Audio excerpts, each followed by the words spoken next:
So what does it really take to be a successful hip-hop artist today? Because if you asked that question 30 years ago, the answer was easy. Platinum plaques. Simple. But today? Man, that entire rulebook has been thrown out the window. So let's get into it. The evolution of the new hip-hop hustle. Think about it like this. Back in the day, your job was musician. That's it. Success was all about how many CDs you could move. But now, the modern artist is a full-on multimedia brand. We're talking podcasts, we're talking video, we're talking merch, the whole 9 yards. We're going to break down exactly how this massive shift happened. All right, so let's jump in the time machine for a sec. Go way back to when going to a record store was, a whole event. This was the 80s, the 90s, the early 2000s, the golden age, when one thing mattered above all else: physical sales. And that was called the physical music economy.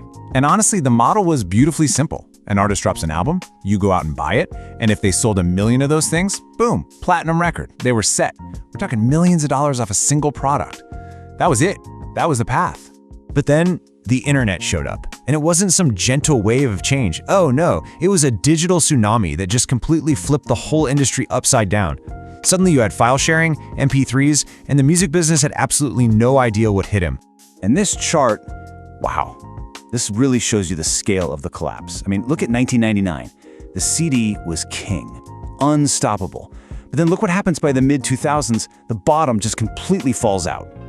Fast forward to now, and it's barely even a blip. The main way artists made money for a generation, it basically vanished. Poof. So where did everybody go? Online, of course, to streaming. And look, streaming services definitely saved the record label's business model. But for the artists, it created a brand new and frankly, a really tough new world to navigate.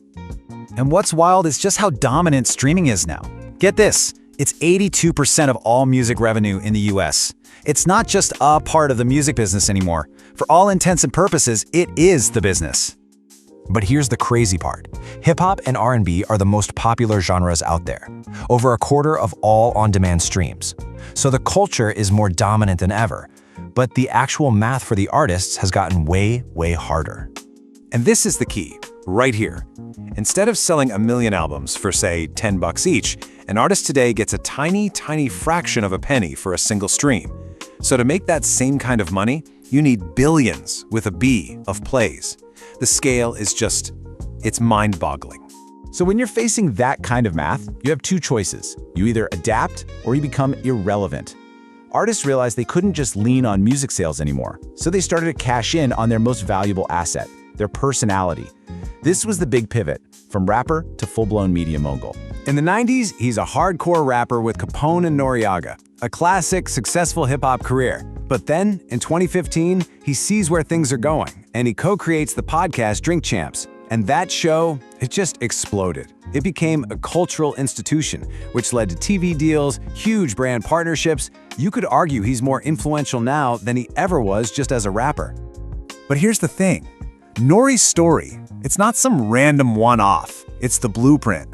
The new hustle isn't just about having a hit record anymore. It's about building a brand so strong that it lives and breathes way outside the recording studio.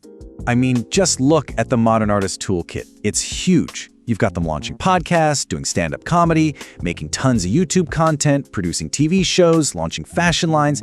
They haven't stopped being musicians. They've just become these multi-headed content monsters. So why do all this? Well, it really boils down to 2 things. First, survival. These other businesses bring in money when streaming checks can be so up and down. And second, connection. It creates this direct line to their fans who live on social media anyway.